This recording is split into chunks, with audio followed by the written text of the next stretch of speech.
Aujourd'hui, nous allons faire un des repas les plus réconfortants au monde, le poulet au beurre. Un poulet attendu dans une sauce onctueuse accompagné de riz et d'un pain nan pour ne perdre aucune goutte de cette magnifique sauce. Pour commencer, nous allons faire la marinade du poulet.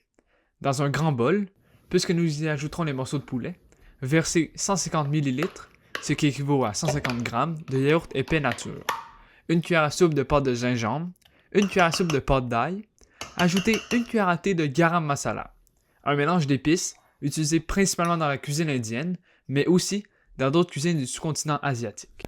Pour ma part, le garam masala est fait maison.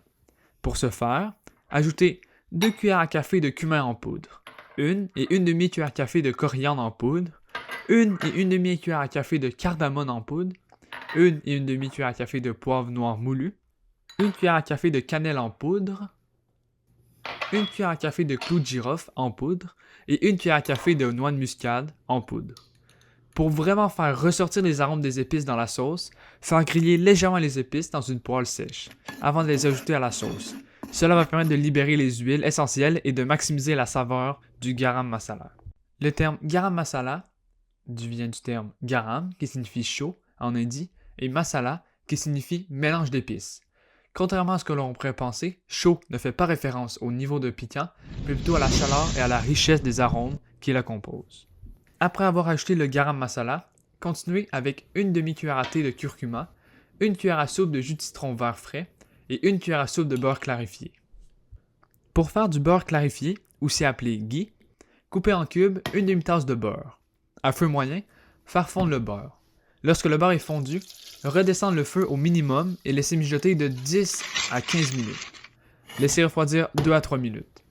Tamisez, et voilà. Le liquide qui coule dans le bol vous donne du bon beurre clarifié, aussi appelé ghee. Coupez en cubes 4 filets de poulet de 150 g. Le 150 g est à titre informatif, mais si vous avez assez de marinade, vous pouvez ajouter autant de poulet que vous voulez. Déposez les cubes dans le bol contenant la marinade. Mélangez pour recouvrir chaque morceau de poulet de marinade. Couvrir et laisser mariner au réfrigérateur pendant minimum 2 heures, mais je vous conseille de le laisser reposer toute la nuit. Une marinade longue permet aux épices de bien pénétrer dans la viande. Dans une poêle anti-adhésive, faire chauffer un peu le beurre clarifié fait précédemment. Pour obtenir une belle caramélisation sur le poulet, faites-le cuire à feu moyen élevé. Cela donnera au poulet une croûte dorée et une saveur riche. Sans surcharger la poêle, pour éviter que la viande ne soit trop serrée, bon, c'est plus ou moins ce que j'ai fait, déposez les cubes de poulet pendant 3 à 4 minutes. Après 3 à 4 minutes, si vous avez un thermomètre lorsque l'intérieur du poulet atteint 75 Celsius, retirez les cubes de la poêle. Nous allons passer à la fameuse sauce qui sublime le poulet. Dans la même poêle, ajoutez 60 g ou 60 ml de beurre non salé et faire fondre le beurre à feu moyen. Ajoutez 2 échalotes hachées finement. Faire suer les échalotes pendant 5 minutes jusqu'à ce que les échalotes deviennent translucides et légèrement dorées. Ajoutez 2 cuillères à soupe 30 g de pâte de tomate. Et si vous voulez ajouter de la pâte de piment rouge, c'est à ce moment qu'on peut ajouter 1 cuillère à soupe 15 g de pâte de piment rouge. Laissez cuire à feu doux pendant 2 minutes pour que les saveurs se concentrent dans la pâte de tomate. Ajoutez une boîte de tomates concassées.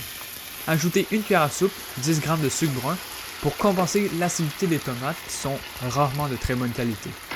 Laissez mijoter 10 à 15 minutes à feu doux jusqu'à ce que la sauce épaississe et que les tomates aient pour la plupart donné leur jus. Si c'est nécessaire, ajoutez un peu de fond de volaille pour ajuster la consistance.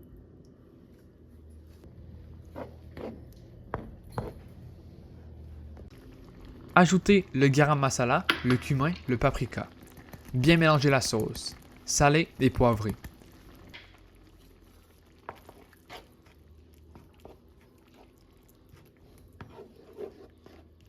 Incorporez 150 ml de crème fraîche et laissez mijoter à feu doux pendant 5 minutes supplémentaires pour obtenir une sauce liche, crémeuse et parfumée.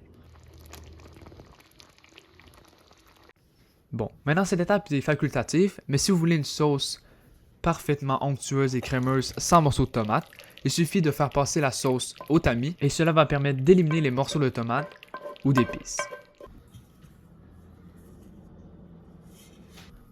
Pour dresser l'assiette, rien de plus simple. Déposez un peu de riz et ensuite ajoutez le poulet. Soit vous mettez le poulet dans la sauce et ensuite versez le poulet, soit vous mettez le poulet et vous versez la sauce par-dessus. Cela dépend de vos goûts. Le poulet peut aussi être accompagné de pain naan, et si vous voulez, vous pouvez ajouter des légumes, comme des légumes verts, dans la sauce. Et voilà comment on fait un magnifique poulet au beurre.